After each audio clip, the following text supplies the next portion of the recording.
breakdowns.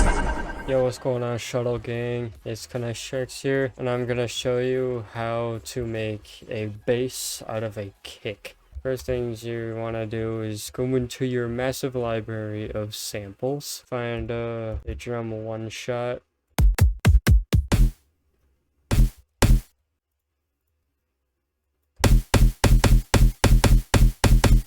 Let's reverse it.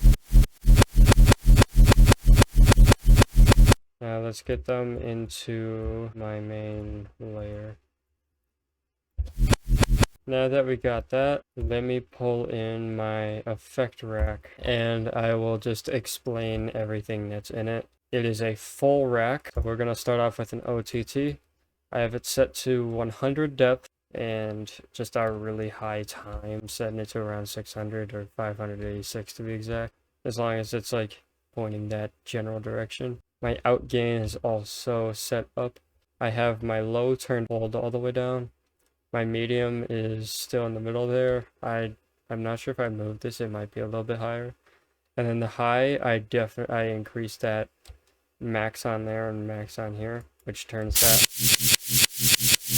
absolutely ear piercing. I added a saturation knob. If you don't have a saturation knob, you can use a wave shaper. I have it set to keep high, and I have it set to the 4th. If you want something similar in stock preset, you can do this and then turn the mix down to there. It pretty much achieves the same effect. Next up, I have a disperser. Since we're doing E, I will do E5. I just have it set to a really high pinch in a really high amount. If you don't have disperser, we can use Le Funk, which is free. Set it to tub of gravy. Next up is serum effects. You don't have to copy this exact thing, but I have it set to a tube distortion at 81%. You can just do 80 if you want. For my EQ, I have 2 peaks. And then I also have a filter running in at a flanger H6+. I set the mix down to like 73, but you can set it just to around that part. Next up, I have a Pro Q2. I had the peak to G sharp, but I'm gonna set it to E since that is the key we're working with. I have it cutting off around 300, 250. Next up, we have another Q, but this one's a Pro Q3. You can use a parametric EQ, and it can give you a similar effect. It has a notch going at the 2 section. Also has a notch going in at the 5 section. This one is because there was a massive resonance going on, but it just sounds a lot cleaner. It's around the 2000 mark. And then there's also a peak resonance going on at the 8th. Next up, I have another wave shaper. This one, it is not a paid plugin. You can get it for free. It's from the Malda production bonus pack, whatever it was. And I have the dry wet set to 50, and I just have it going in around -7 decibels.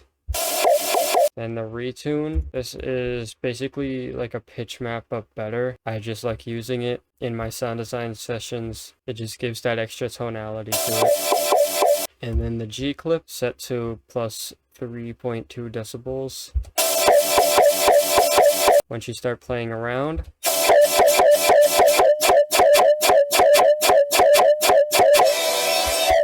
once you get your desired results, next up you're gonna want a sub bass. So I'm gonna pull in a serum, set my view to E minor. I have a sub rack, which I will also explain. It seems really thick.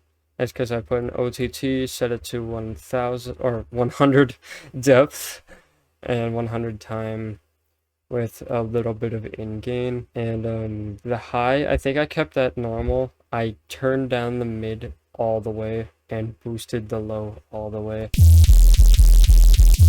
Next, I had a Pro Q. Once again, you can do this with any parametric EQ. Now, the reason why this looks so complicated, I'm going to explain each and every knob. This is boosting the first frequency. This one is boosting the second one, and this one, it's lowering the third one a ton.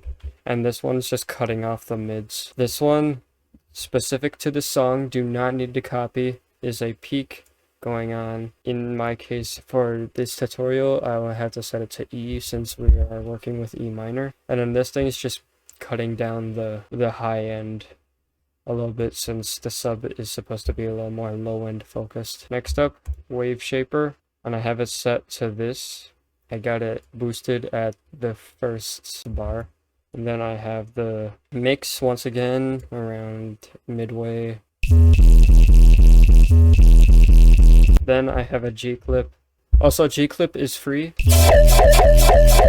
We're not done yet. We have to do the send rack. This one, pretty easy. I just have a limiter boosting 3 decibels. You can do this with a fruity limiter. This fruity filter here, this is just in case you want to do something like this. The tape stop, same story.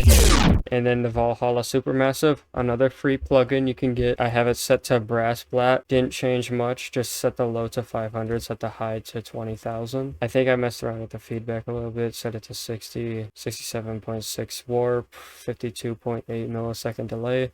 And then I set the mix down to 30, you can set it. And yeah, that's pretty much all there really was to it. Of course, layering is going to be a big part of this. Now, when I layer these things, I really don't care if they all line up, just as long as I can get some result out of it. Because the more layers you have with this stuff. Also, this sample pack will come out soon, don't worry. Now, I did have another layer. It's my KXS Rack 2. Another full thing. My resonator is at the top because, you know, your color-based plugins, you gotta keep at the top. My retune is also right next to it.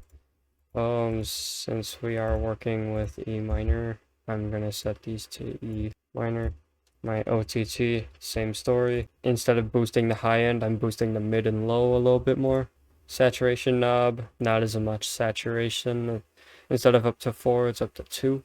G-clip again, just bass. Just throw it in and set it to 2 times oversample. Just to make sure it doesn't have any fractals. Peak boosts on the key. My soothe here, this is where it gets a little tricky. I have it set to hard 5.2 on the factory default preset. If you do not have soothe, I do not blame you. It is pricey AF. You can get a similar effect by bringing in a parametric EQ, finding 2000 hertz and just lowering it like that, as so. Disperser, same story, except it's boosting the E4. You don't have disperser, it doesn't really matter too much. The pinch isn't so high, the amount is still full. I have it boosting my mids like crazy, and then I have another G clip, and this time I have it set to 2 times the oversample with a 4.3 gain. And in total, that turns into this. Now, if that bubble is too much for you, you can also turn down the pinch. And my CPU does not like this too much, so we can just slap an Edison on this. And do that, normalize it.